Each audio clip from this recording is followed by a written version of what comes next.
예수님은 누구신가? 예수님은 누구신가라는 제목으로 말씀 나눌 때에 하나님께서 은혜 주실 줄 믿습니다. 우리 앞뒤 좌우로 한번 인사하시겠습니다. 하나님의 은혜가 당신과 함께 하십니다. 네, 평안하십시오. 네, 성탄절을 우리가 앞두고 있는데 지극히 높으신 곳에서는 하나님께 영광이요 이 땅에는 평화로다라고 주님께서 오심으로 그 역사가 나타난 그 평화가 우리 온 성도님들의 가정과 또 일터와 또 기도 제목 가운데 평안함으로 축복해 주시기를 축원합니다.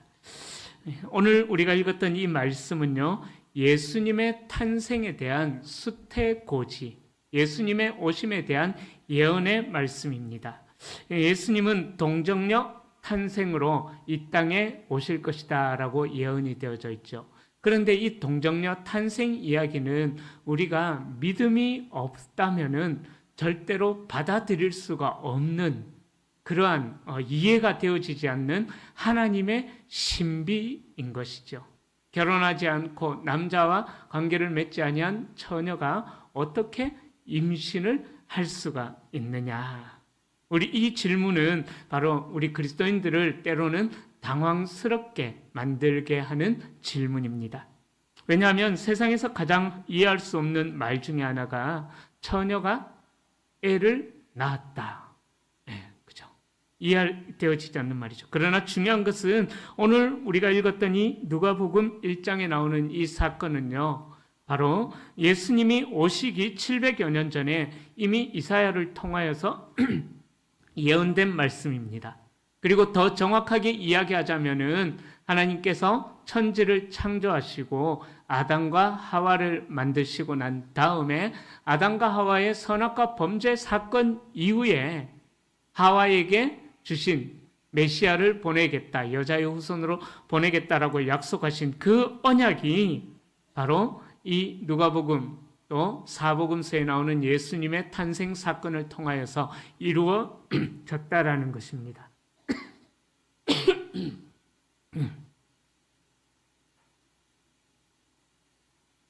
자, 그렇게 예수님께서는 창세기 선악과 사건이요, 그리고 아브라함의 자손이 복의 근원이 될 것이다 라는 그 말씀, 또 성경에 나오는 여러 말씀, 특별히 이사야에 가장 많은 예언들이 나와 있는데 그 이사야의 예언을 통하여서 이미 예수님이 이 땅에 오심은 예언이 되어졌다라는 것입니다. 예수님에 대한 예언은 구약에서 한 600개 정도, 예수님의 오심에 대한 예언은 구약에서 한 600개 정도가 되는데요. 그 예언을 하나님께서 다 이루셨다라는 것이죠. 그러기에 예수님의 동정녀 탄생은 근거 없는 허무맹랑한 이야기가 아니라 하나님께서 예언하신 대로 그대로 이루어진 역사적인 사실이다라는 것입니다.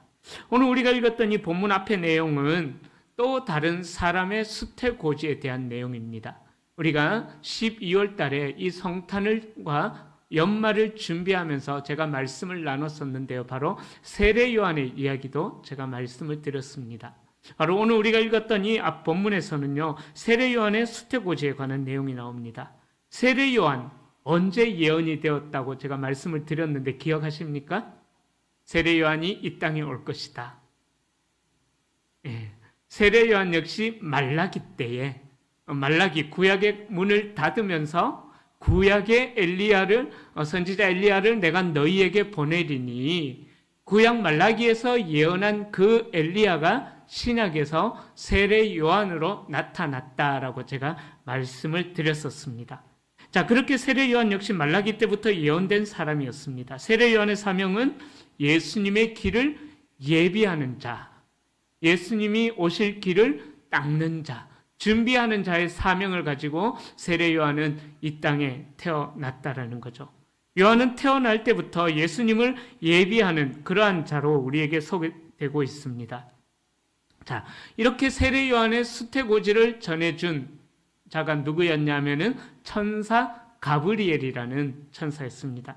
자, 이 가브리엘 천사가 세례 요한의 수태고지를 전해주고 나서 6개월의 시간이 흐른 다음에 또다시 오늘 본문 마리아에게 나타나서 예수님에 대한 수태고지를 전해주고 있습니다. 6개월 전에 하나님이 사가랴에게 보내셨던 천사 가브리엘이 또다시 보냄을 받아서 갈릴리 나사렛이라는 동네에 이르러서 마리아에게 예언을 하고 있는 것이죠. 자, 그런데 이 나사렛이라는 동네는요, 이스라엘 북부 지역이었습니다. 이 나사렛이라는 동네는 이방인들의 출입이 아주 빈번하게 잦은, 그러니까 이방인들이 거주하는 그런 도시였고요. 또 조그만 동네였고요. 또 이 나사렛이라는 동네는 범죄자들 있죠. 범죄자들이 법망을 교묘하게 피하면서 숨어들어서 살았던 곳이 바로 이 나사렛이라는 조그만 동네였습니다. 그래서 사람들은 나사렛을 생각할 때에 그런 생각들을 하죠. 나사렛에서 무슨 선한 것이 나겠느냐. 그렇게 이 나사렛이라는 동네는 사람들로부터 조롱을 받고 무시를 당하는 그런 동네였습니다. 범죄자들이 모이고 이방인들이 모였기에 이 이방인들은 유대인들은 개보다 못하게 취급을 하는 존재들이었거든요.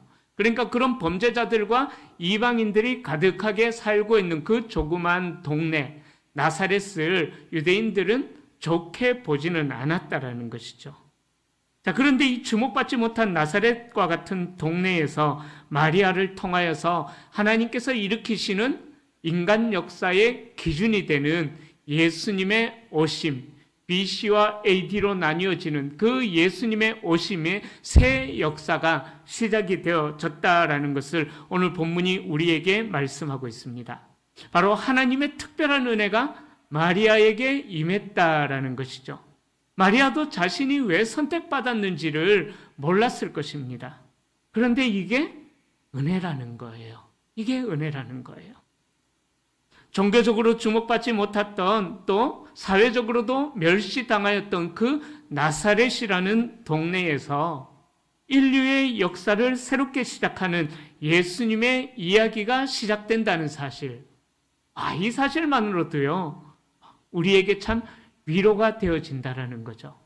우리 역시 이 나사렛이라는 동네처럼 별 볼 일 없는 그러한 존재들이었지만은 하나님께서 저와 여러분들에게 임재하시고 또 우리의 죄를 사하시고 예수 그리스도를 통해 우리를 구원하시고 하나님의 백성 삼아 주셨다라는 거예요.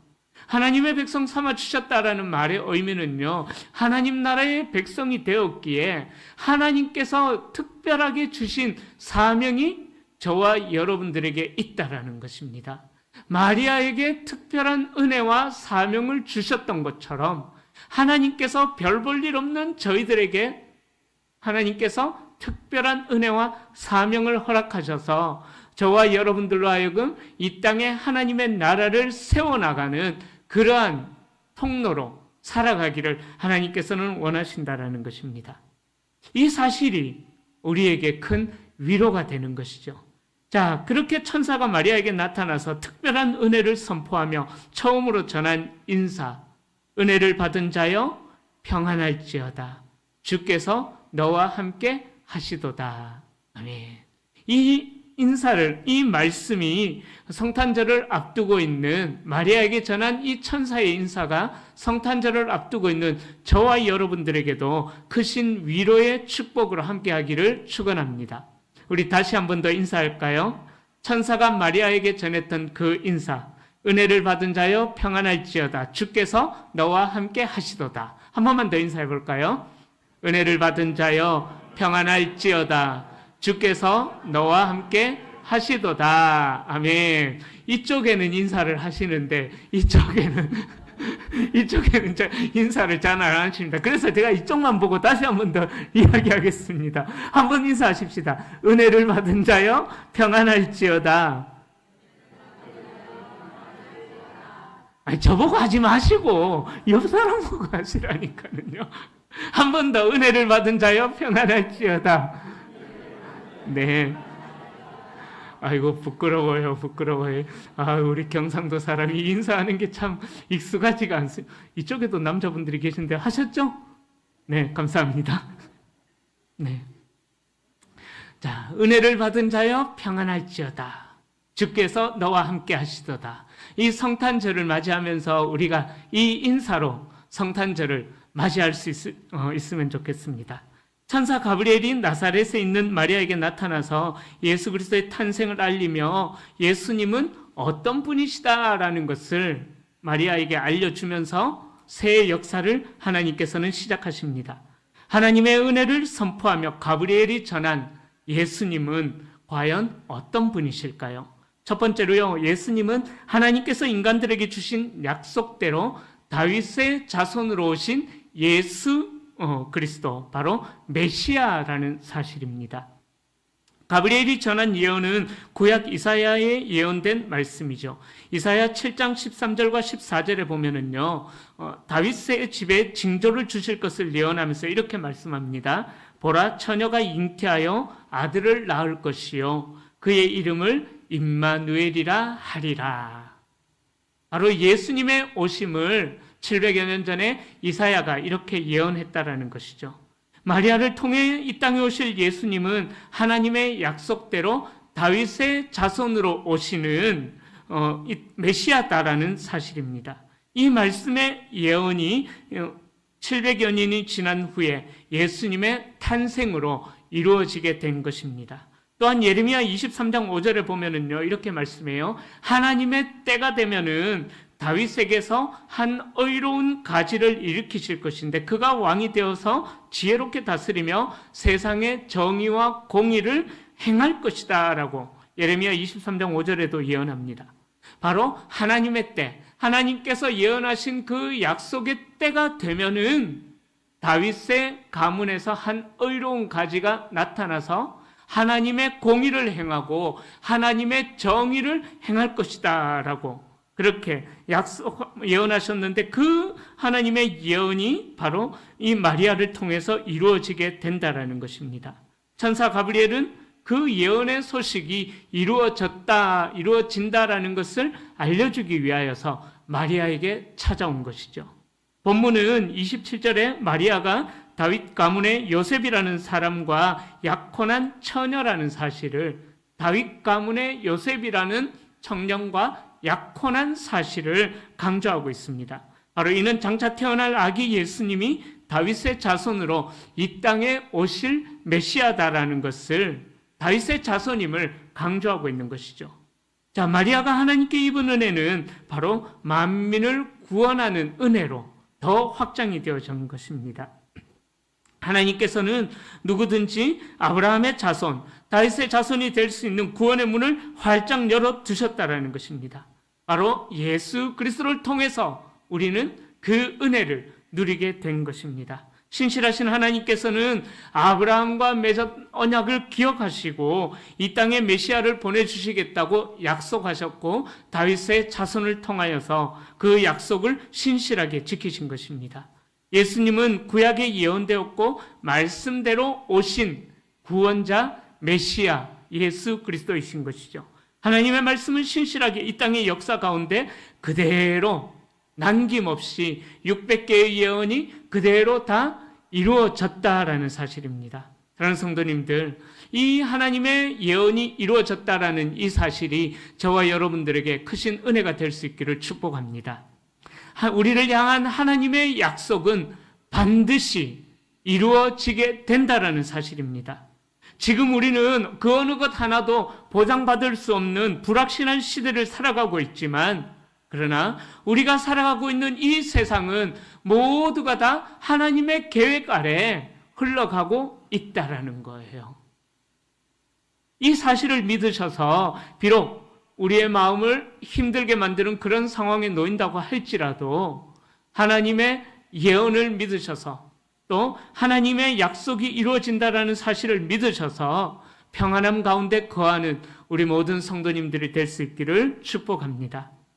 여러분, 우리가 살아가다 보면은 하나님 앞에 좀 서운한 감정도 느끼실 때가 있으실 것입니다. 그러나 하나님은 우리 아버지가 되시기에 우리를 가장 사랑하시는 분이십니다. 그러기에 우리에게 가장 좋은 것을 하나님의 때에 허락하시려고 준비하고 계시는 줄로 믿습니다. 이사야를 통하여서 예언한 그 메시아가 700여 년이 지난 후에 이루어졌던 것처럼 이 땅에 죄악으로 가득 찬 이 땅에 하나님의 구원의 역사가 반드시 이루어졌던 것처럼 하나님께서는 하나님의 백성들을 향한 사랑의 약속, 그 사랑의 언약을 반드시 이루어 가시는 하나님이시다라는 것입니다.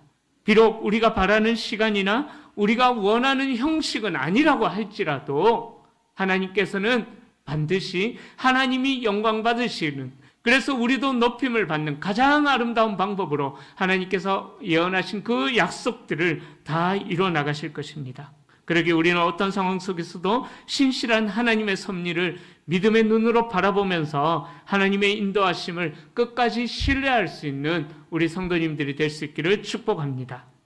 두 번째로 예수님은요, 이 땅에 왕으로 오신 분이십니다. 자, 마리아가 입은 은혜는요, 그녀가 아들을 낳아 그 이름을 예수라 하게 될 것이다 라는 사실로 구체화가 되어졌습니다. 자, 예수라는 이름의 뜻은 하나님은 구원자이시다 라는 뜻입니다. 바로 예수님의 이름은 하나님의 백성을 구원하시는 예수님의 왕되심의 사명을 이야기하고 있는 것이죠. 예수님은 다윗의 후손으로서 다윗의 왕위를 이어받아 하나님의 나라를 이 땅에 임하게 하시며 또 하나님 나라에, 이 땅에 임한 하나님 나라의 왕으로서 다스린다라는 사실입니다. 예수님은 지극히 높으신 하나님의 아들로 불리워지는 것입니다. 이는 하나님이 다윗과 맺으신 언약에 따라 그의 아들에게 다윗의 보좌를 주실 것이다 라는 그 약속에 근거한 예언인 것이죠. 자, 예수님께서는 하나님 나라의 왕으로 이 땅에 오셨습니다. 구약의 예언대로 이 땅에 오신 예수님에게 32절에 보면은요, 하나님은 다윗의 왕위를 주셨고, 또 33절에 보면은 다윗의 왕위를 받은 예수님은 야곱의 집을 영원히 다스리시고 예수님이 다스리시는 나라는 무궁할 것이다 라고 그렇게 말씀합니다. 그런데요, 이 다윗 왕조는 BC 586년에 바벨론에 의해서 멸망한 이후에 다시 회복된, 다시 일어난 일은 없었습니다. 이미 무너진 왕조가 다시 일어나고 그 나라가 무궁하게 된다라는 것은 불가능에 가까운 일입니다. 그러나 다윗의 자손으로 오실 메시아는 다윗의 왕국을 재건할 것이다라고 그렇게 말씀하죠. 이 말씀의 의미는 다윗의 자손이었던 메시아가 세울 다윗의 왕국은 유대인들이 기대했던 그런 세상의 나라, 정치적인 나라가 아니라는 것입니다. 바로 민족 이스라엘의 회복이 아니라 하나님 나라의 도래와 하나님 나라의 완성을 의미하는 것입니다. 하나님은 이 일을 행하심으로써 죄인들을 구원하시고 이 땅에 예수 그리스도를 왕으로 모시는 하나님의 나라를 세울 것이다 라는 것을 오늘 본문에서 예언하고 있는 것입니다.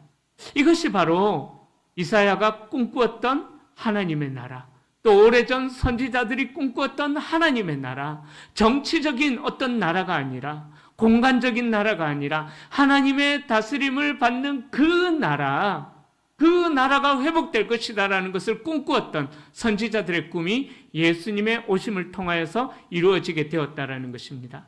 우리가 하나님의 말씀을 읽으면서 또 우리가 기도하면서 하나님의 나라가 이 땅에 임한 것 같이 하나님의 나라를 우리가 사모하면서 살아가시지 않습니까? 우리가 사모하는 하나님의 나라가 바로 공간적인 개념, 장소적인 개념이 아니에요. 우리가 사모하는 하나님의 나라는 우리 주님께서 다윗의 자손이었던 메시아 대신 우리 예수 그리스도께서 다스리시는 하나님의 나라는 장소나 공간적인 개념이 아니라 통치의 개념인 것입니다. 할렐루야.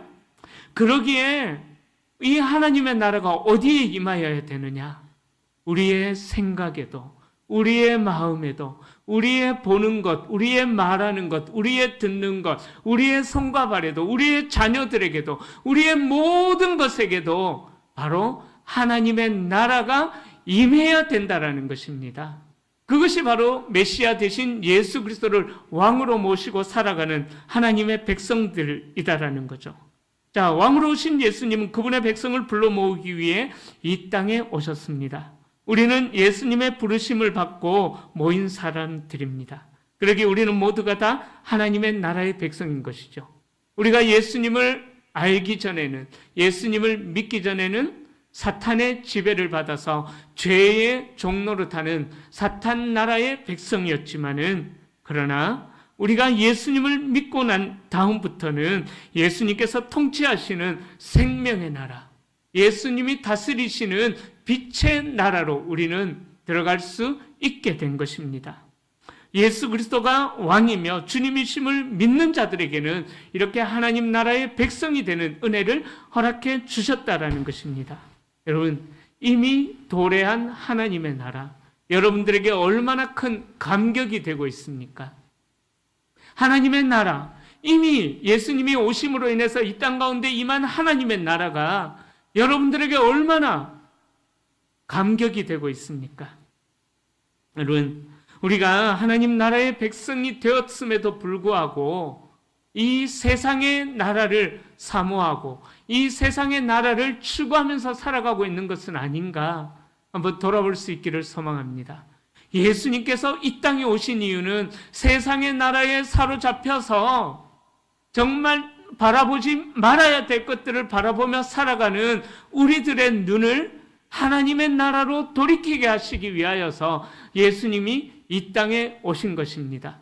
이 땅에 오신 예수님은 그렇게 하나님 나라의 백성으로 우리를 삼아 주시기 위하여서 우리의 죄를 대신해서 십자가에 달려 죽기까지 우리를 위한 희생을 감당하셨다라는 것이죠. 그러기에 이 예수 그리스도의 사랑이 저와 여러분들에게 얼마나 감격이 되는지, 정말 필요한 인생을 살아가는 우리의 인생이 예수 그리스도의 은혜를 통해서 하나님 나라의 백성이 된다는 사실, 이것이 얼마나 우리에게 감격이 되는지 여러분들의 마음을 돌아볼 수 있기를 소망합니다. 우리가 이 땅을 추구하는 것이 아니라 우리는 하나님 나라의 백성이기에 영원한 하나님의 나라를 추구하면서 살아가야 하는 것입니다. 우리는 왕 대신 예수 앞에 엎드려서 경배하며 우리의 사랑과 우리의 충성을 드리는 그러한 삶을 살아가야 되는 것이죠. 우리의 평생의 삶이 이 땅 가운데 임한 하나님 나라의 백성됨을 감격하며 기뻐하며 살아가는 저와 여러분들이 될 수 있기를 축복합니다. 세 번째로, 예수님은 구원자로 오신 하나님의 아들이십니다. 마리아는 자신에게서 하나님의 아들이 태어날 것이라는 말도 안 되는 그런 이야기를 들었습니다. 천사가 마리아에게 이 예언을 전했을 때 마리아는 어떤 마음이 들었겠습니까? 여러분들이 마리아였다면은, 만약에 제 아내가 어디서 임신을 해왔다, 상상도 할 수 없는 일이죠. 그죠? 아마 마리아도 그런 마음이 들지 않았겠습니까? 또 요셉의 그 이야기를 들은 요셉의 마음은 또 어땠겠습니까? 그죠? 납득할 수 없었을 것입니다. 그래서 34절에 보면은 마리아가 이렇게 이야기하죠. 나는 남자를 알지 못하는데 어째 이런 일이 나에게 일어나겠습니까? 라고 천사에게 물어봅니다. 마리아가 던진 질문은 너무나 당연한 질문입니다. 또 사람들은 마찬가지로 이 동정녀 탄생은 말도 안 되는 이야기다, 믿을 수 없는 이야기다라고 이야기합니다. 아주 오래된 이야기인데요. 코미디언이자 개그맨이면서 교회의 장로님이었던 구봉서 씨, 여러분들 아시죠? 그죠? 구봉서. 예, 그 구봉서 장로님이 젊은 시절에 동료 코미디언들과 개그맨들과 성경 공부를 하는데 오늘 본문을 가지고 예수님의 오심을 에 대한 공부를 하는데 후배 개그맨들이 어떻게 처녀의 몸에서 임신이 되어지고 처녀가 애를 낳을 수 있느냐, 이건 도저히 안 믿어진다면서 형님은 믿어지십니까? 하고 막 따졌다고 합니다. 그러니까 구봉서 장로님이 이렇게 이야기했다고 합니다. 이 녀석아, 마리아의 남편도 믿는데 네가 뭐라고 안 믿냐고 그렇게 이야기를 했다고 합니다. 세상 사람들은 그 동정녀 탄생이 불가능한 일이다라고 그렇게 이야기를 합니다. 마리아 역시 불가능한 일이다라고 대답하니까 천사가 이렇게 대답하죠. 35절입니다. 성령이 내게 임하시고 지극히 높으신 이의 능력이 너를 덮으시리니. 말이 안 된다고 생각했던 마리아에게 말이 된다고 생각하면서 마리아에게 이 말을 전하고 있는 거예요. 천사의 말은 이런 의미입니다. 구약부터 내려오던 메시아의 탄생의 예언의 완성이 이루어지기 위해서 마리아야, 너의 몸이 필요하다. 너의 몸을 빌려줄 수 있겠느냐? 쉽게 말하면 이런 의미인 것입니다. 받아들이기가 쉽지가 않죠. 그죠? 안 그래도 험한 동네인 나사렛에서 그것도 처녀가 아이를 임신했다라는 그 사실, 동네 사람들이 마리아를 순결한 여인으로 볼까요? 순수한 여인으로 볼까요? 그렇게 볼 수가 없겠죠. 그죠? 당시 사회 문화적인 환경에서는요, 약혼자 요셉에게 파혼을 당하는 것은 물론이고, 돌 맞아 죽는 율법에 의해서 돌을 맞아 죽임을 당하게 되는 그런 목숨까지 잃을 만한 매우 두려운 일이었습니다. 이 마리아가 자신의 생명을 걸지 않고는 받아들일 수 없는 천사의 예언이었던 것이죠. 자, 그렇다면은 왜 예수님이 동정녀에게서, 처녀에게서 태어나셔야만 했을까요? 바로 예수님은 우리를 구원하시기 위하여서 이 땅에 오신 분이시기 때문입니다. 그래서 예수님께서는 인간의 몸을 입고 오신 이유는 인간의 입장에서 죄의 문제를 근본적으로 해결해야 되기 때문에 하나님이신 예수님이 사람이 되어야만 했다라는 것이죠. 그런데 사람이 되어야 하는데 죄 없는 사람이 되어야 하기 때문에 정상적인 부부관계에서 태어나서는 정상적인 부부관계에서 태어난 인간은 죄의 문제를 안고 태어나기 때문에 그 죄가 없으신 예수님으로 태어나기 위하여서 성령으로 잉태가 되어지는 특별한 방법이 필요했다라는 것입니다. 그렇게 예수님은 하나님과 동등된 분이시기에 죄가 없으시며 인간의 죄의 문제를 해결하는 사명을 이루기 위하여서 죄 없으신 몸으로 예수님은 이 땅에 태어나셨다라는 것입니다. 그러기에 이 예수님의 동정녀 탄생을 두고 이렇게 또 한편으로 생각할 수도 있어요. 하나님, 그렇다면 기왕이면 약혼자가 없는 처녀에게 오시면 좀 더 낫지 않았겠습니까? 모쏠에게 좀 역사하시지, 모태솔로, 그죠? 한 번도 남자를 사귀어 본 적이 없는 모태솔로에게 역사하시지, 왜 이 약혼을 한 여인에게 그렇게 임신을 하게 하셔가지고 이런 위기 상황을 만드십니까? 라고 생각할 수도 있는데 그게 아니에요. 당시 말씀드렸던 것처럼 처녀가 임신을 하게 되면은요, 죽임을 당하게 되어 있던 것입니다. 그러기에 이 여인을 보호하기 위한 남자, 바로 약혼자 요셉이 필요했다라는 것이죠. 바로 예수님의 탄생과 관련된 모든 일들이 이렇게 하나님의 계획 아래 진행이 되고 있었다라는 것입니다. 우리는 이 사실을 믿어야만 합니다. 하나님께서 그렇게 될 거라고 말씀하셨다면 그 약속의 말씀을 믿기만 하면 되는 것입니다. 자, 그렇게 마리아는 하나님의 약속을 믿었습니다. 그래서 37절에 하나님께는 어떤 것도 불가능하지 않다라는 천사의 말에 마리아는 즉시 순종의 반응을 보였습니다. 결혼한 여자라면 몰라도 당시 문화상으로 결혼하지 아니한 처녀가 임신을 한다는 것은 인간의 입장에서 보면은, 특별히 또 여자의 입장에서 보면은 자기 인생을 포기한 것과 마찬가지인 것입니다. 그런데 자기의 뜻이 아니라 자기 인생을 포기할지라도 하나님의 뜻이었기 때문에 마리아는 즉시 순종하는 그 순종의 모습을 보여주고 있는 것입니다. 천사의 요구를 하나님의 은혜로 믿고 수용하고 자기의 운명을 하나님께 맡기는 그 마리아의 순종의 모습인 것입니다. 38절에 주의 여종이 오니 말씀대로 내게 이루어지이다. 바로 천사가 전해준 예언 앞에 마리아는 그렇게 순종의 반응으로 보이고 있는 것이죠. 그녀는 자신이 잉태할 아이가 지극히 높으신 하나님의 아들이라는 가브리엘의 말을 믿고 목숨을 걸고 순종의 반응으로 행동했던 것입니다. 마리아가 하나님이 행하실 일들 앞에 겸손히 엎드렸듯이 성도는 하나님께서 열어주실 구원의 길에 믿음으로 겸손히 들어서야 하는 것입니다. 이 믿음은 불가능해 보이는 말씀을 진리로 여기고 그 진리 앞에 겸손히 엎드리는 것이 바로 믿음인 것이죠. 여러분, 어떤 사람이 믿음이 좋다라고 할 수가 있겠습니까? 신기한 경험을 많이 한 사람이 믿음이 좋다고 할 수가 있을까요? 아니에요. 믿음의 최고봉은 신비가 아닙니다.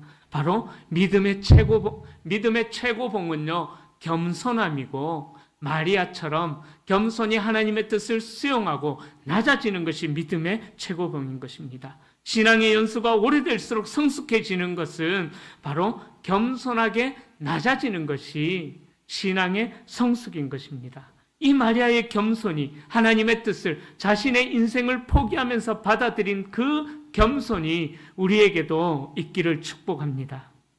예수님은 죄가 없으십니다. 죄가 없으신 하나님의 아들 예수님이 우리를 구원하시기 위하여서 우리 대신 십자가에 못 박혀 죽으시고 부활하신 것이죠. 우리에게 이 예수 그리스도를 믿는 믿음이 필요합니다. 우리는 하나님의 아들이 이 땅에 오셔서 우리의 죄를 대신해서 십자가에 못 박혀 죽으시고 부활하셨다라는 진리 앞에 우리는 겸손히 엎드려야 하는 것입니다. 예수 그리스도의 탄생에서부터 죽음과 부활에 이르기까지 하나님께서는 우리에게 믿음을 요구하고 계십니다. 이 믿음을 가진 자들은 하나님 앞에 겸손하게 행하게 되는 것이죠. 이제 말씀을 정리합니다. 예수 그리스도의 초림이 하나님 나라가 시작이 되어진 사건이라면은 예수님의 재림은 하나님 나라의 완성을 의미한 것입니다. 그러기에 우리는 이미 임한 하나님의 나라의 백성으로 살고 있지만 아직 완성되지 않는 하나님 나라의 백성으로 우리는 살아가고 있는 것입니다. 그러기에 이 성탄절, 바로 예수 그리스도의 초림을 기억하면서 성탄절을 앞두고 예배를 드리는 우리에게 필요한 것은 다시 오실 재림주, 바로 우리 주님을 고대하며 우리 예수 그리스도를 고대하며 하나님의 말씀에 순종하고 하나님 나라의 백성다운 합당한 삶을 살아가는 것, 그것이 바로 하나님께서 우리에게 원하시는 하나님 나라의 백성들의 모습이다라는 것입니다.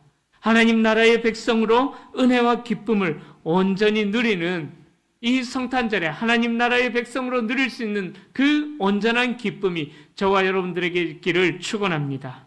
그리고 예수님이 누구신지 분명히 알고 믿을 뿐만 아니라 그 예수 그리스도를 이 성탄절에 힘써 전하는 우리 모든 성도님들이 다 되시기를 예수님의 이름으로 간절히 축원합니다. 기도하겠습니다.